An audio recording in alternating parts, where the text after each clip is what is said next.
ও যুবকের দলেরা, ও যুবক সম্প্রদায়েরা, শুনো শুনো, তোমাদের মতো তো আমার নবীরাও যুবক ছিল, আমার অলিরাও যুবক ছিল, আমার খাস বান্দারাও যুবক ছিল। ও আমার যুবক বান্দারা, তোমার এই যৌবনকালের 20টি বছর, যেই যৌবনকাল হলো golden period of the life, তোমার জীবনের সোনালী অধ্যায়। তোমার এই যৌবনকালকে তুমি কোন কাজে লাগিয়েছো? তোমার এই যৌবনকাল কি নাট্যশালায় গিয়েছে, না পাঠশালায় গিয়েছে, না গায়কের শালায় গিয়েছে, না তোমার এই যৌবনকাল মসজিদে কাটিয়েছো, মাদ্রাসায় কাটিয়েছো? আমি আল্লাহর জীবনে তোমার ধ্যানকে তুমি কতটুকু কাজে লাগিয়েছো আমার বান্দা? তুমি এই যৌবনকালের হিসাবটুকু আমি আল্লাহকে দাও। ও আমার যুবক ভাইয়েরা, হিসাব কতটুকু করেছি একটু কমিটমেন্ট নিয়ে, সাজেশন নিয়ে, ব্যালেন্স শিট রেডি করে নিজের হাতে রেডি করে আল্লাহর দরবারে দাঁড়াও। তোমার এই 60 বছরের 30 বছরের golden period of the life, তোমার জীবনের যে সোনার অধ্যায় ছিল, সন্ন্যজ্জ্বল অধ্যায় ছিল, এই অধ্যায়টুকু তুমি কোন কাজে ব্যয় করেছো?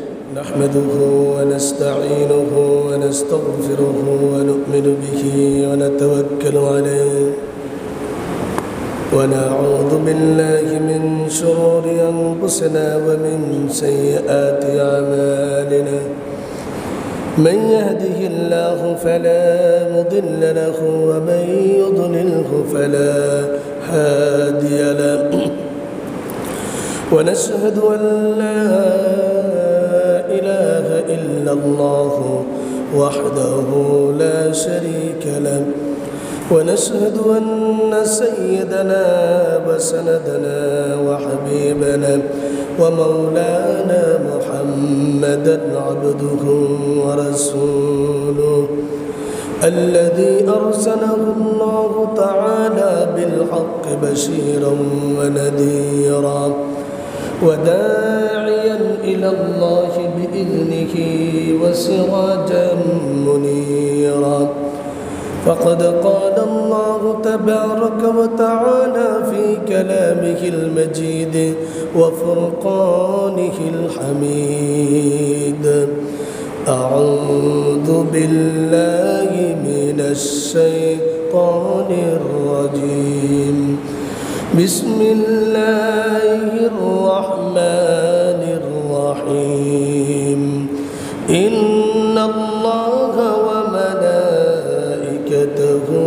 يصلون على النبي يا أيها الذين آمنوا صلوا عليه وسلموا تسليما صلى الله على سيدنا محمد وآله وأصحابه وسلم بلغ العلا بكماله كشف الدجى بجماله حسنت جميع خصاله صلوا عليه وآله بلغ العلا بكماله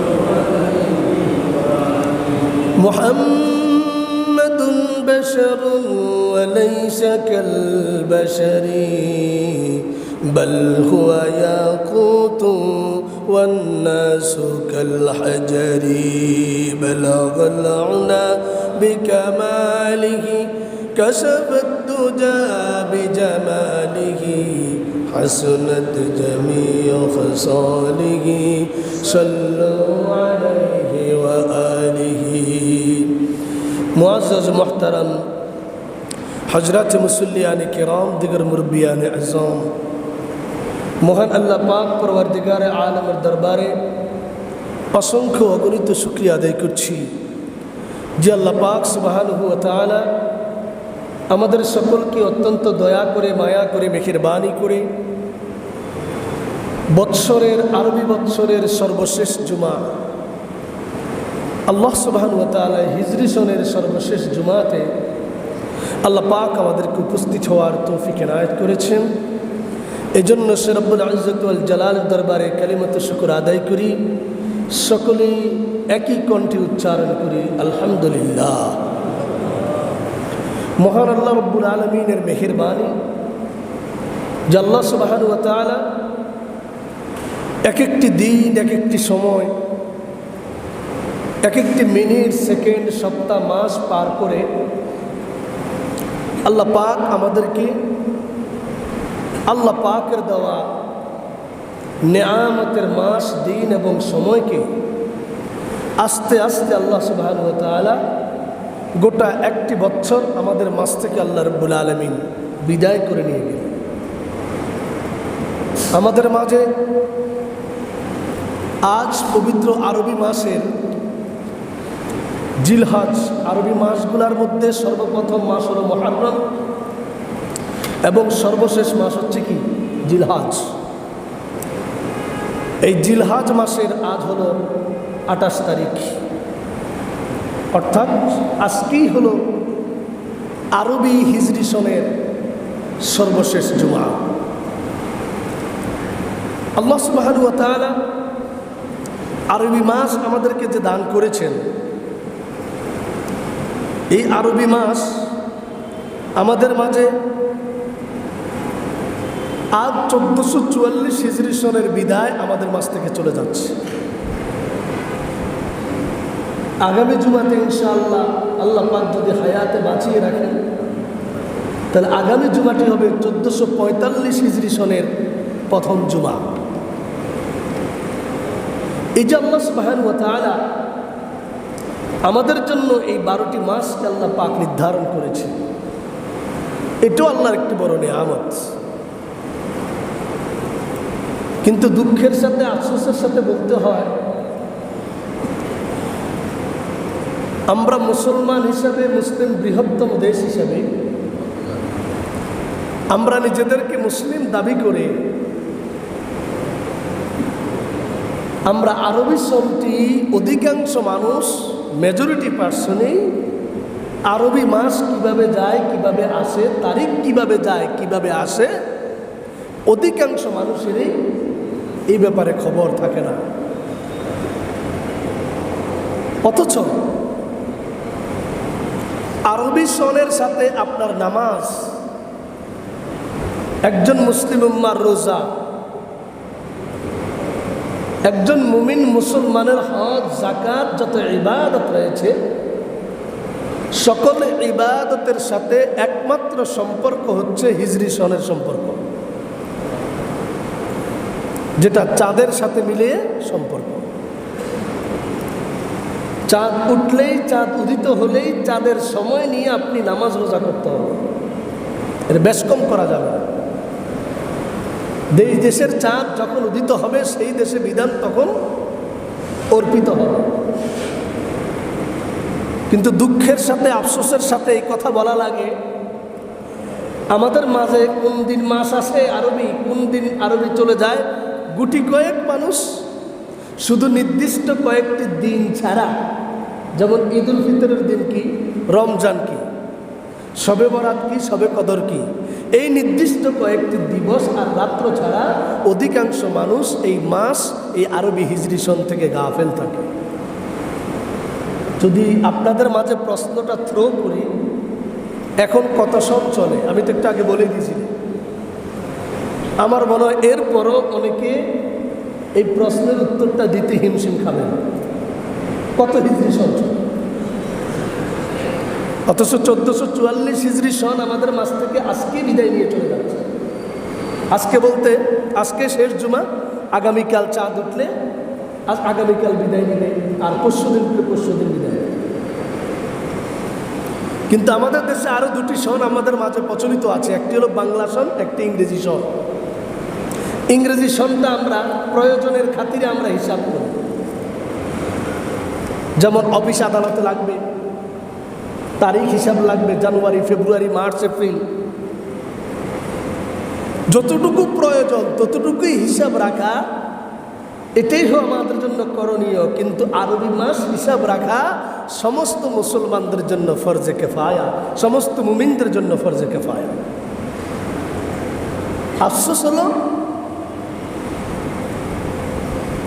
ইংরেজি সন বিদায় নিয়ে যখন নতুন সন শুরু হবে, তখন ইহুদি খ্রিস্টান ওয়েস্টার্ন কালচার অ্যান্ড সিভিলাইজেশনের সাথে তাল মিলিয়ে আমরা সকলেই 31 নাইট 31শে ডিসেম্বর রাত্রিবেলায় আমরা শীত হোক গরম হোক আগুন পড়ুক আর বরফ পড়ুক, অধিকাংশ যুবক যুবতী young generation elite person educated learned person western culture এবং সিভিলাইজেশনের সাথে তাল মিলিয়ে কেউ কুয়াকাটা সমুদ্র সৈকত, কেউ কক্সবাজার অথবা মিনি কক্সবাজার অথবা বিভিন্ন ধরনের অঞ্চলে গিয়ে সূর্যকে বিদায় জানাতে বা রাত্রকে বিদায় জানিয়ে রাত্র 12টা 1 মিনিটে আতশবাজি ফটকাবাজি সহ যত কর্মসূচি আছে সব পালন করার জন্য ব্যতিব্যস্ত হয়ে থাকি। কখন আমি এই বর্ষটাকে বিদায় জানিয়ে নতুন বর্ষকে শুভেচ্ছা জানাবো, এটা নিয়ে সকলে মতোয়ারা, পাগলপাড়া, উন্মাদনা। ঢাকা টিএসসি চত্বর, ঢাকা কার্জন হলের সামনে, বিভিন্ন জায়গায়, চট্টগ্রাম ইউনিভার্সিটি সহ সব জায়গায় যুবক যুবতী ইয়ং জেনারেশন এইদিকে সরবরাহ সমারোহ গরম। কিন্তু আফসোসের সাথে এই কথাটা বলতে হয়, আমাদের দেশ মুসলিম প্রধান দেশ, এই বৃহত্তম মুসলিম দেশ হিসাবে আমরা আজ শেষ জুমার মাধ্যমে হয়তো আগামীকাল 29 তারিখ যদি চাঁদ দেখা যায়, আমরা কয়জন চিন্তা চেতনায় লিপ্ত আছি, আমাদের মন মানসিকতা রেডি আছে যে আমরা নতুন বর্ষ 1445 হিজরি সনকে আমরা শুভেচ্ছা জানাচ্ছি আর ওয়েলকাম জানাচ্ছি, এই চিন্তা আমাদের মাঝে মোটেও নেই। অথচ ইংরেজি সন ইউজ করার জন্য আমরা 12টা 1 মিনিটের অপেক্ষায় হ্যাপি নিউ ইয়ার এইভাবে স্লোগানে মত্ত হয়ে যত অশ্লীলতার মতোয়ারায় আমরা লিপ্ত থাকি, ঠিক তদ্রুপ আমাদের মাঝে আবার নতুন করে যখন নাকি বাংলা সন শেষ হয়ে আমাদের মাঝে আবার যখন নতুন নববর্ষ বাংলা শুরু হয়, চাই রোজা হোক অথবা রোজা ছাড়া হোক, ধর্মীয় ইবাদতের মধ্য দিয়ে হোক অথবা এর বাইরে হোক, সেটাকেও আমরা উদযাপন করার জন্য বর্ষবরণের নাম দিয়ে পান্তা ইলিশ আমরা যদি রমনার বটমূলে খেতে না পারি, মনে হয় যেন আমার পুরো বছরটাই পচে গেল, নষ্ট হয়ে গেল, আমি মনে হয় যেন শেষ হয়ে গেলাম। এমনও আফসোস কিছু মুসলমানের মধ্যে দেখা যায়। অথচ দুটি সংস্কৃতি হলো অপসংস্কৃতি, পশ্চিমাদের শিখানো, আমাদের মধ্যে সেই সংস্কৃতি এমনভাবে চলে আসছে আমরা কোনোদিনও হিসাব করি না। অপসংস্কৃতির জোয়ারে যেমন ভেসে যায়, কিন্তু বছরের বিদায় বেলা একজন মুমিনের করণীয় কি, একজন মুসলমানের করণীয় কি? 3টা সন যাওয়ার পরেও, ওই 2টা সন উদযাপন করার পরেও আমাদের মাঝে এই বিবেকটুকু, এই চেতনাটুকু জাগ্রত হয় না। হায় রে, আমার জীবনের 365টি, আমার জীবনের 365টি আমার গাছের পাতা থেকে একটি পাতা ঝরে গেল, একটি পাতা ঝরে গেল। আমার 60 বছরের জীবন থেকে 1 বছরের একটি পাতা ঝরে গেল। আমি কি করলাম, কি করেছি, আমি কি করতে হবে, এই চিন্তা চেতনাটুকু আমাদের মাথায়, আমাদের ব্রেনে কোনোদিন বাড়ে না। অথচ বুদ্ধিমান কি? আমরা তো সকলেই বুদ্ধিমান, সকলে এলিট পার্সন, এক একজনের ডিগ্রি, এক একজনের আমাদের কি বোঝে ক্লাস অনেক উপরে। কিন্তু আমরা কি কখনো ভেবেছি বছর আসে বছর যায়, প্রতি বছর আসে প্রতি বছর যায়, সকল শ্রেণীর মানুষ, শুধু মুসলমান নয়, একজন হিন্দু, একজন বৌদ্ধ, একজন খ্রিস্টান, একজন বিধর্মীয় ব্যক্তি এবং ইসলাম ধর্মীয় মুমিন মুসলমান, এই মাথায় কি তার আসে? কেন আসে, কেন যায়, কোথায় যায়? আমি কেন আসলাম, আমি কোত্থেকে আসলাম, কোথায় আসলাম, কেন আসলাম, আবার কোথায় যাব? এই 4টা প্রশ্ন কি আমাদের মাঝে কোনোদিনও আমরা চিন্তা করেছি? আমার বাবা এসেছেন, চলে গেছেন, আমার দাদা এসেছেন, চলে গেছেন, আমার আত্মীয় স্বজন এসেছেন, চলে গেছেন, সকলেই দুনিয়াতে আসছে আবার চলে গিয়েছে, কিন্তু কোথায় থেকে এসেছে, কেন এসেছে, কি আবার কোথায় এসেছে, যাবে কোথায়? এই প্রশ্নটুকু যদি সকল মানুষ মানুষের ধারণায় থাকতো, পৃথিবীর সমস্ত মানুষের চিন্তা চেতনায় বিবেকের মধ্যে থাকতো, কোনো মানুষ কোনোদিন অন্যায়, অবিচার, জুলুম, নির্যাতন, অন্যের হক দখল করা, অন্যের জমি দখল করার জন্য কোনোদিন চিন্তা করত না। কারণ এই প্রশ্নটুকু আমাদের মাঝে নেই। আমি কোত্থেকে এসেছি? একজন মুসলমানেরও যেমন চিন্তার বিষয় ভাবুক, একজন অমুসলিম, বৌদ্ধ, খ্রিস্টান, ইহুদিরও চিন্তার বিষয়। আমি কোথায় থেকে আসলাম? আসলাম কোথায়? যাব কোথায়? কেন আসলাম? এই চিন্তাটুকু আমাদের মাঝে যতক্ষণ পর্যন্ত সৃষ্টি না হবে, যতক্ষণ পর্যন্ত আমার আপনার মাঝে এই চিন্তাটুকু, এই প্রশ্নগুলা জাগ্রত না হবে, ততক্ষণ পর্যন্ত আমি আপনি কোনোদিনও শয়তানের ওয়াসওয়াসা থেকে বেঁচে থাকতে পারবো না। কোনোদিনও আমি আপনি আমাকে সঠিকভাবে উপস্থাপন করতে পারবো না। এজন্য আমাদের প্রথম চিন্তা, আমরা কোথায় থেকে এসেছি। বৎসরের বিদায় বেলা নতুন বৎসরকে স্বাগত জানাতে, আগের বৎসর, পুরাতন বৎসরকে বিদায় জানাতে একজন মুমিন মুসলমানের জন্য 1 নম্বর করণীয় হলো সে চিন্তা করবে, আমার জীবনে বৎসর আসে আর যায়, আমি কি করলাম, কি পেলাম। আমি কি সে ওয়েস্টার্ন কালচার আর সিভিলাইজেশনের মতো নিজের গা ভাসিয়ে আমি কি এই কথা বলবো, খাও দাও স্ফূর্তি করো, দুনিয়াটা মস্ত বড়? আমার কি স্লোগান এটাই হবে?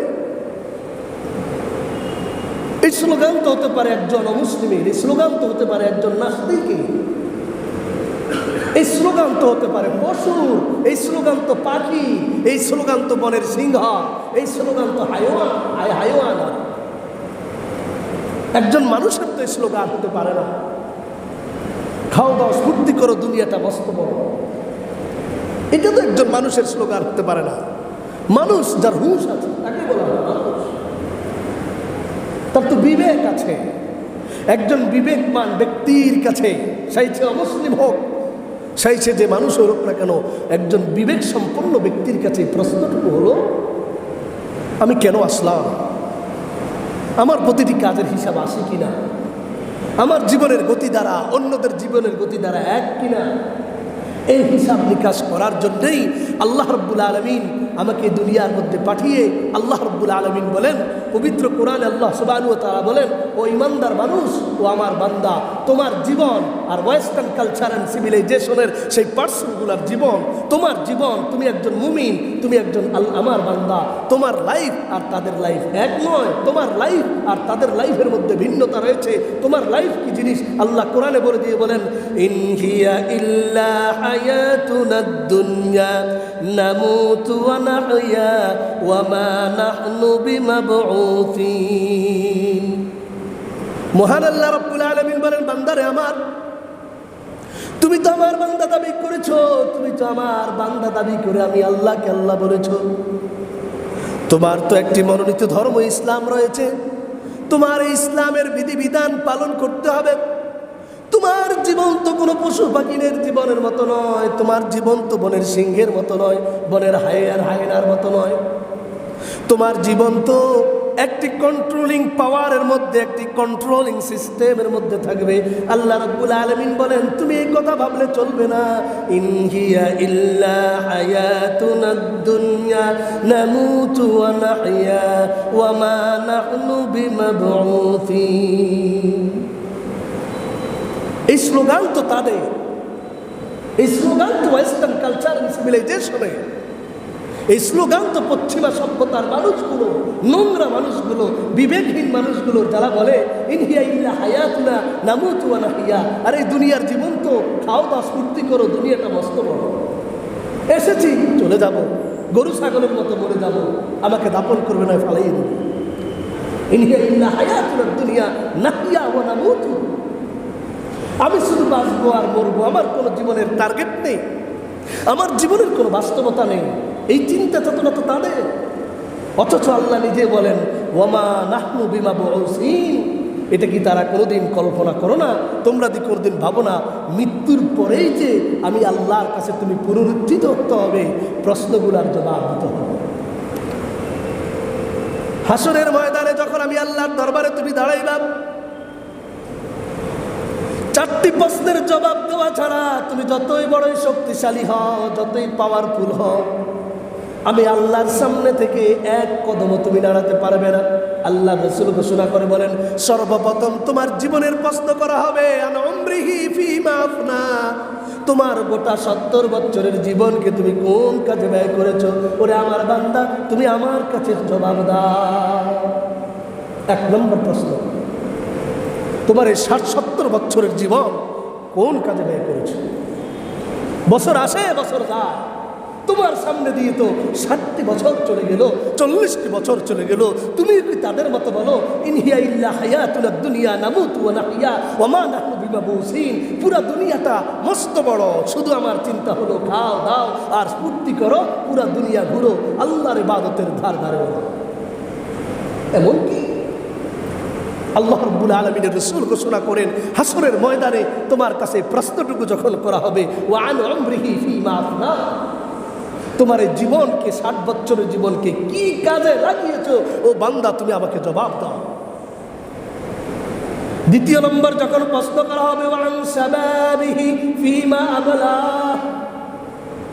ও যুবকের দলেরা, ও যুবক সম্প্রদায়েরা, শুনো শুনো, তোমাদের মতো তো আমার নবীরাও যুবক ছিল, আমার অলিরাও যুবক ছিল, আমার খাস বান্দারাও যুবক ছিল। ও আমার যুবক বান্দারা, তোমার এই যৌবনকালের 20টি বছর, যেই যৌবনকাল হলো golden period of the life, তোমার জীবনের সোনালী অধ্যায়, তোমার এই যৌবনকালকে তুমি কোন কাজে লাগিয়েছো। তোমার এই যৌবনকাল কি নাট্যশালায় গিয়েছে, না পাঠশালায় গিয়েছে, না গায়কের শালায় গিয়েছে, না তোমার এই যৌবনকাল মসজিদে কাটিয়েছো, মাদ্রাসায় কাটিয়েছো। আমি আল্লাহর জীবনে তোমার ধ্যানকে তুমি কতটুকু কাজে লাগিয়েছো আমার বান্দা, তুমি এই যৌবনকালের হিসাবটুকু আমি আল্লাহকে দাও। ও আমার যুবক ভাইয়েরা, হিসাব কতটুকু করেছি একটু কমিটমেন্ট নিয়ে, সাজেশন নিয়ে, ব্যালেন্স শিট রেডি করে নিজের হাতে রেডি করে আল্লাহর দরবারে দাঁড়াও। তোমার এই 60 বছরের 30 বছরের গোল্ডেন পিরিয়ড অফ লাইফ, তোমার জীবনের যে সোনার অধ্যায় ছিল, স্বর্ণোজ্জ্বল অধ্যায় ছিল, এই অধ্যায়টুকু তুমি কোন কাজে ব্যয় করেছো। 3 নম্বর আল্লাহ রাব্বুল আলামিনের রাসূল বলেন, আল্লাহ পাক প্রশ্ন করবেন ওয়ান মালিহি মিন আইনা ইকতাসাবাহু ওয়া ফীমা আনফাকা, ও আমার বান্দা, তুমি যে সম্পদ কামাই করেছো, উপার্জন করেছো, কোন বিষয়ে কোন উপায়ে সম্পদকে উপার্জন করেছো, আমি আল্লাহর কাছে হিসাব দাও। এখানে কি হারাম আছে কিনা, এখানে কি বিভিন্ন অন্যায় আছে কিনা, এখানে সুদ আছে কিনা, ঘুষ আছে কিনা, এখানে অন্যের জমি মেরে হাত মেরে দিয়ে তুমি বড় লোক হয়েছো কিনা, তুমি আমি আল্লাহর কাছে জবাব দাও। ওয়া ফীমা আনফাকাহু, 4 নম্বর প্রশ্ন হবে, তুমি এই সম্পদ আবার কোন কাজে খরচ করেছো, আমাকে হিসাব দাও।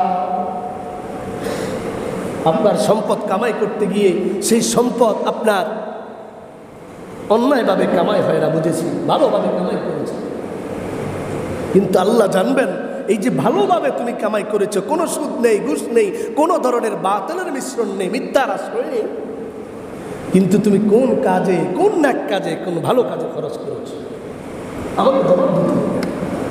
আপনি কারুনের মতো এই কথা বললে চলবে না।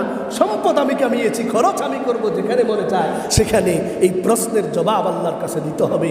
তুমি তো তোমার মতো কত মানুষ কলমের খোঁচায় কোটি টাকা কামাতে পারেনি, সারাদিন পরিশ্রম করে 500 টাকা মাত্র রুজি করেছে। কি ভাই, আছে না এমন মানুষ? সেও তো তোমার মতো মানুষ। তুমি বলতে পারো, আমি বলতে পারি, আমি কলমের খোঁচায় আমি জ্ঞান অর্জন করেছি, এই জন্য লাখ টাকা আমি কামাই। সেও তো আপনার মতো মানুষ, তাকেও তো আল্লাহ পাক আপনার মতো 2টি চোখ, 2টি হাত, 2টি আল্লাহ পাক 2টি পা, সব কিছু আপনার মতো দিয়েছেন। সে কামায় 500 টাকা আর আপনি কামায় এক বৈঠকে 50,000 টাকা। এটা তো আল্লাহ পাক স্পেশাল নেয়ামত আল্লাহ আপনাকে দান করেছে। মনে করতে হবে দিয়েছেন কে? আল্লাহ। আপনার হাতের কামাই, আপনার নিজের বাহুবলের কামাই এটা হয়নি। আল্লাহ যদি আপনাকে তৌফিক না দিত, এই সম্পদ আপনার কোনোদিনও হতো। এই জন্য হযরত মূসা আলাইহিস সালাতু ওয়াস সালাম কারুনকে বলেছিলেন, আহসিন কামা সাল্লাল্লাহু আলাইহি, ও কারুন, আল্লাহ তোমাকে যেভাবে ihsan করেছে, এত সম্পদের পাহাড় তোমাকে দিয়েছি, সেইভাবে আল্লাহর রাস্তায় খরচ করো। কারুন বলে, আরে আল্লাহ দিছে কই, আমি এরা কামাইছি। আল্লাহ পাক কারুনের উপর রাগান্বিত হয়ে এমনভাবে কারুনকে দুইটি ফেরেশতা দিয়ে আমরা যেভাবে ফাইলিং করি এইভাবে ফাইলিং করে এখনও কিয়ামত পর্যন্ত ওই ফাইলিং কারুনের ধন সম্পদ তাকে জমিনে দাবায় আছে। এখনো মিশর জর্দানের পাশে যারা সফর করেন কারুন হ্রদ সেখানে এখনো আছে, সেই হ্রদ এখানে আছে। আল্লাহ রাব্বুল আলামিন বলেন, বান্দারে সম্পদ তুমি যেভাবে অর্জন করেছো সেই সম্পদকে যেইভাবে খরচ করেছো কিনা আমি আল্লাহর রাস্তায়, মসজিদের জন্য, মাদ্রাসার জন্য আমি আল্লাহ রাব্বুল আলামিন যেইভাবে খরচ করার জন্য বলেছি সেইভাবে তুমি খরচ করেছো কিনা, না তুমি তোমার বাহুবলের জন্য, তোমার বাহাদুরির জন্য অমুক ক্লাবের মধ্যে একটা টিভি চেয়েছে 80,000 টাকা দিয়ে তুমি একটা টেলিভিশন কিনে দিয়েছো। আমি স্যার মানুষ, আমি টেলিভিশন না দিলে কি সেখানে চলতে পারি কি না? কোনো সওয়াব আছে এখানে? আমরা তো দিই, কি ভাই দিই না? বিশাল এক ক্লাব, এসি করে দিলাম পুরো ক্লাবটা। আমি যতদিন যাই ততদিন আমার সুনাম। আমার ছেলে যদি 5 লাখ টাকার পরে 10 লাখ টাকা দিয়ে আরেকজনে উন্নত কাজ করে দেয়, ডেকোরেশন করে দেয়, তো আমার ফাইল নিচে পড়ে যাবে। কিন্তু আমার কথাগুলো তো আপনারা অবশ্যই বুঝতেছেন। মনে করেন বিশাল একটা স্টার, 5 স্টার হোটেল অথবা বোট ক্লাব বাংলাদেশে, আমি সেখানে গিয়ে আমাকে সবাই স্যার স্যার বলে, আমাকে দেখলেই ইয়ে স্যার বলে।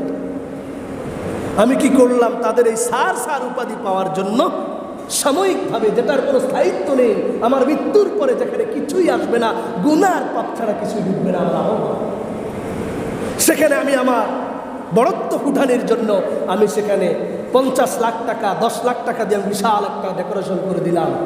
1 বছর 2 বছর আমার ফুটানি চলবে, আমার চেয়ে আবার যে ডবল দিবে আমার ফাইল নিচে পড়ে যাবে, তার আলোচনাটা ডিসপ্লেতে চলে আসবে। পৃথিবীর দান, পৃথিবীর অযথা খরচ করার হিসাব এটাই। কিন্তু আল্লাহ রাব্বুল আলামিন বলেন, বান্দারে তুমি আমার রাস্তায় খরচ করেছো, আমার রাস্তা, আমার মসজিদের জন্য, আমার মাদ্রাসার জন্য, আমার দ্বীনের জন্য তুমি খরচ করেছো। তোমার এই ফাইল কোনোদিন ডিসপ্লেতে থাকবে না এমন নয়, সব সময় তোমার এই ফাইল ডিসপ্লেতে থাকবে। তুমি যদি 5,000 টাকা দাও তাও তোমার ডিসপ্লেতে থাকবে। আমি আল্লাহর দৃষ্টিতে তোমার সাদকার মধ্যে সেই নাম উঠে যাবে। আবার যদি দেখা যায় আরেকজন যদি 10,000 দেয় তার নামও সেই লিস্টিতে উঠে যাবে। কোনোদিন এই ফাইল ডিস্ট্রয় হবে না। কাল কিয়ামতের ময়দানে আমি আল্লাহ রাব্বুল আলামিন যখন তোমার আমল নামার, তোমার ধন সম্পদের হিসাব টান দিব, আমি আল্লাহ রাব্বুল আলামিন তোমার এই বিষয়টুকু আমি সামনে এনে আমি আল্লাহ এর ওসিলায় তোমার জীবনের যেই ছোট্ট ছোট্ট পাপগুলো ছিল আমি আল্লাহ ইচ্ছা করলে ক্ষমা করে দিতে পারি। এটার হিসাবটুকু আমার আপনার আমল নামায় কালকে আমাদের থাকবে কি থাকবে না। এই জন্য 4 নম্বর প্রশ্ন হলো, মাল কিভাবে কামিয়েছি, কোন কাজে খরচ করেছি। আমি আপনি, আমার আপনার যেই ধন সম্পদ, আমার আপনার যেই মাল, আমি কোন কাজে খরচ করেছি এই হিসাবটুকু পর্যন্ত, কোন কাজে কামিয়েছি এই হিসাবটুকু পর্যন্ত আল্লাহ পাক আমাকে হাসরের ময়দানে নেবেন। এই জন্য অন্য হাদিস এসেছে, রাসূল করিম সাল্লাল্লাহু আলাইহি ওয়াসাল্লাম, আমাদের ব্যালেন্স শিটের কথা আমি আজকে আপনাদের সামনে আলোচনা করছি, যে বিদায় লগ্নে, বছরের বিদায় বেলায় 1444 হিজরি সন আমাদের মাঝ থেকে বিদায় নিয়ে যাচ্ছে, 1445 হিজরি আমাদের মাঝে আসছে। আজকে শেষ জুমা, এখান থেকে আমাদের কি কি করণীয়, আমাদের বিদায় বেলায় আমাদের অনুভূতি কি আসবে, আমি আমার জন্য, আপনার জন্য কি কাজ করেছি সেটা দেখার বিষয়।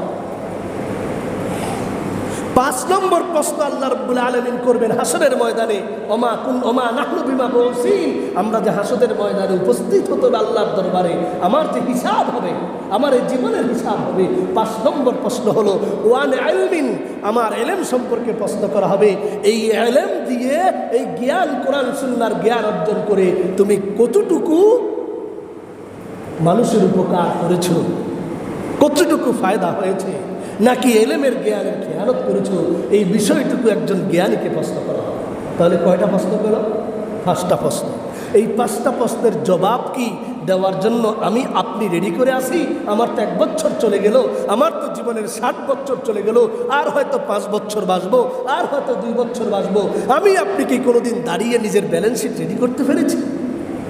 নাকি ওই কাফেরদের মতো, নাকি ওই বেঈমানদের মতো বলেছি ইনহিয়া ইল্লা হায়াতুনাদ দুনিয়া নামুতু ওয়া নাহইয়া ওয়া মা নাহনু বিমাবউসিন। আল্লাহ রাব্বুল আলামিন বলেন সূরা মুমিনুনের 37 নম্বর আয়াতে আল্লাহ বলেন, এটা কি তোমাদের সেই জীবন যেই জীবন শুধু খাও দাও আর ঘুরো ফেরো, তোমার জীবনের কোনো হিসাব হবে না?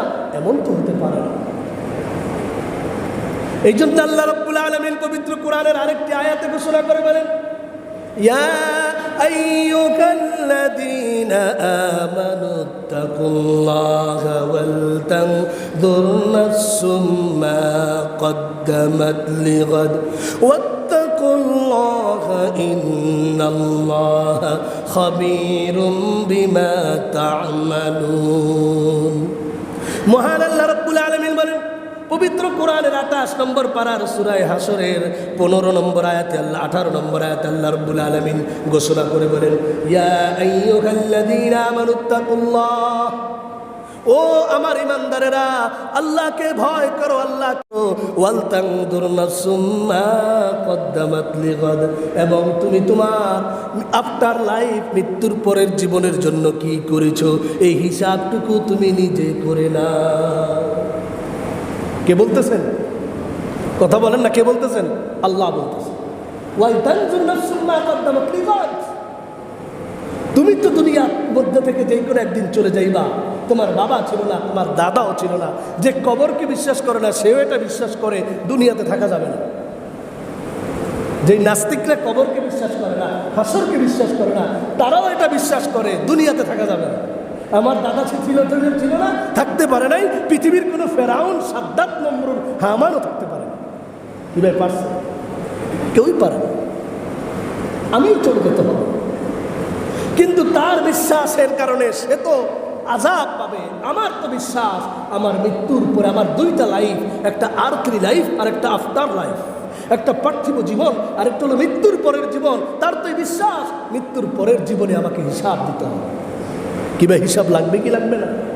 আল্লাহ পাক বলেন ওয়াল তানজুর নাফসুম মা কদ্দামাত লিগাদ, মৃত্যুর পরের জীবনের জন্য তুমি কি কামাই করেছো তোমার ব্যালেন্স শিটটা তুমি হাতে রাখো।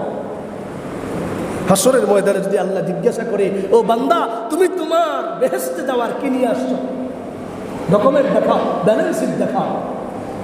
আপনি স্যারের কাছে অ্যাপ্লিকেশন করলেন, স্যার আমার তো 1 বছর 5 বছর উন্নয়ন হয়েছে, আমি তো সব রেডি রাখছি, আপনি আমাকে একটু প্রমোশন দেন না। স্যার আপনাকে বলবে 5 বছরে তোমার কার্যক্রম অ্যাক্টিভিটিসগুলো আমাকে দেখাও, তাহলে তোমার প্রমোশন হবে না ডিমোশন হবে সেটা আমি নিজে হাউসের মধ্যে আলোচনা করে ডিসিশন নেব।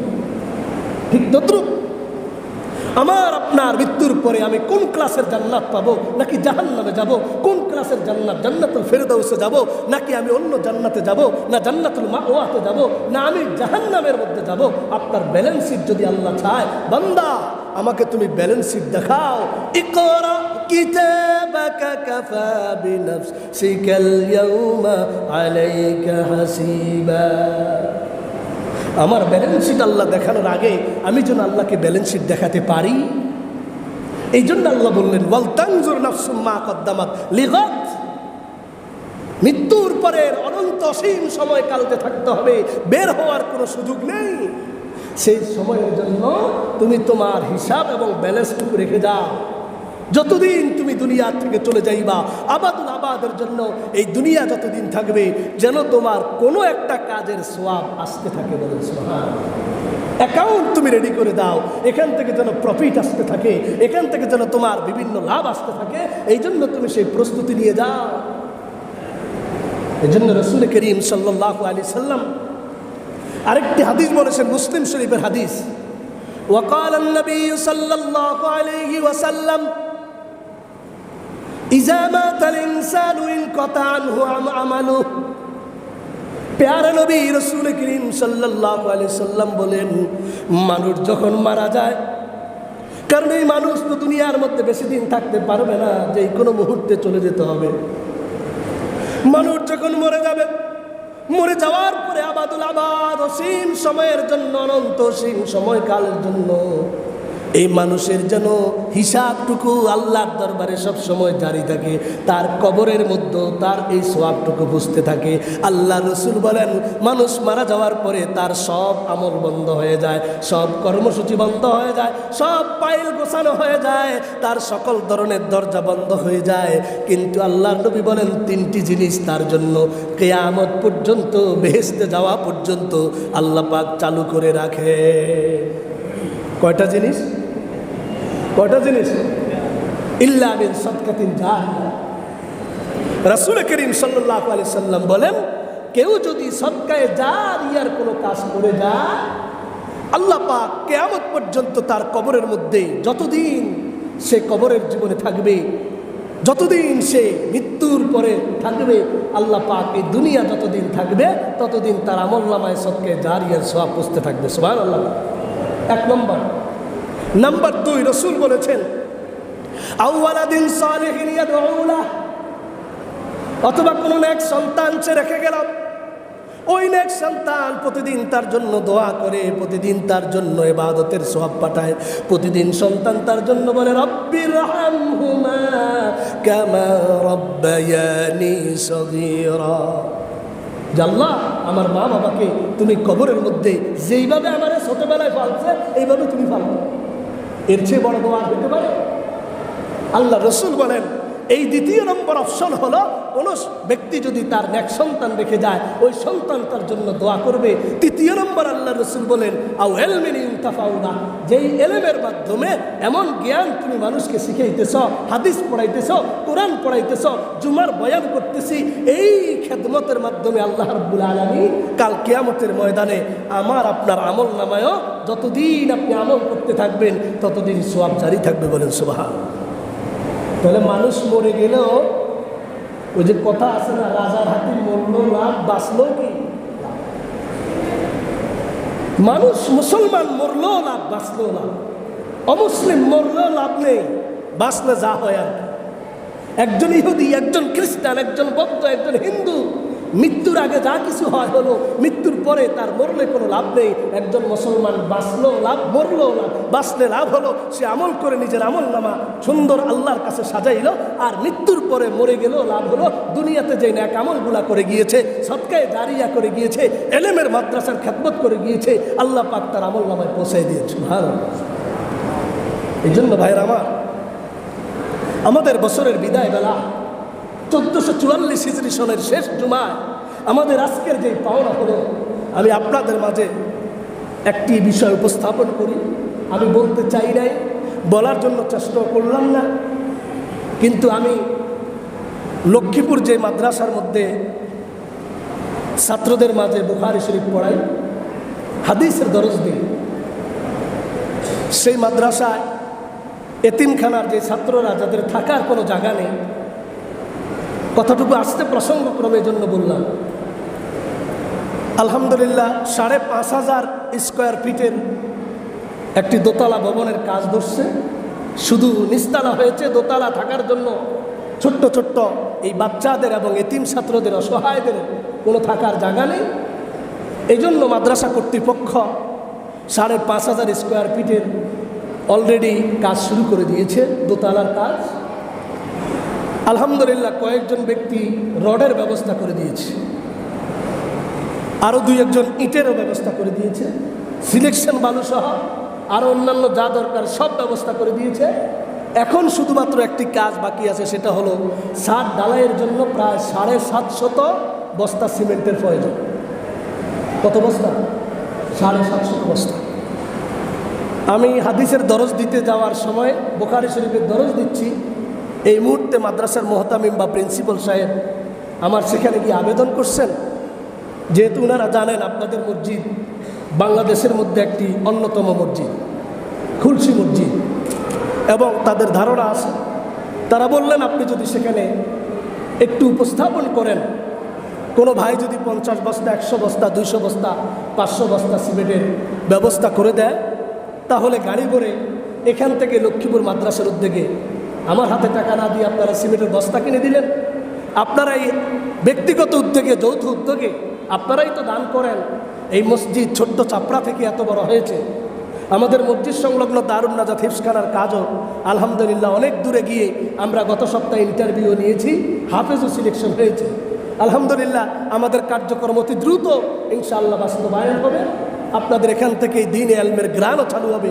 যারা দান করেছেন তাদের এই সোয়াবটুকু, এই গ্রানটুকু মৃত্যুর পরও দুনিয়াতে যেমন জারি থাকবে, আপনার এই আমলটুকু কিয়ামত পর্যন্ত জারি থাকবে। যে আলোচনাটুকু একটু আগেই করলাম, যারা এই শ্রম দিয়েছেন, সহযোগিতা করেছেন, খেদমত করেছেন, প্রত্যেকের যারা জায়গা দিয়েছেন, আমাদের মোতাওয়াল্লি সাহেব সহ প্রত্যেকের এই দান দক্ষিণাটুকু মৃত্যুর পর পর্যন্ত আল্লাহর দরবারে যতদিন কোরআন তেলাওয়াত হবে ততদিন এই আমল নামায় সৎকে জারিয়া ফুসতে থাকবে, বলেন সুবহানাল্লাহ।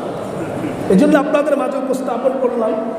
আমি ওনাদেরকে বললাম, আমি বলতে পারবো না, বিশেষ দুই একজনকে বলবো। ওনারা বড় আশা করে, বড় মুখ রেখে আপনাদের মাঝে উপস্থাপন করার জন্য বলেছেন। একজন মুহাদ্দিস সাহেবও অলরেডি আসার জন্য উনি বলছেন।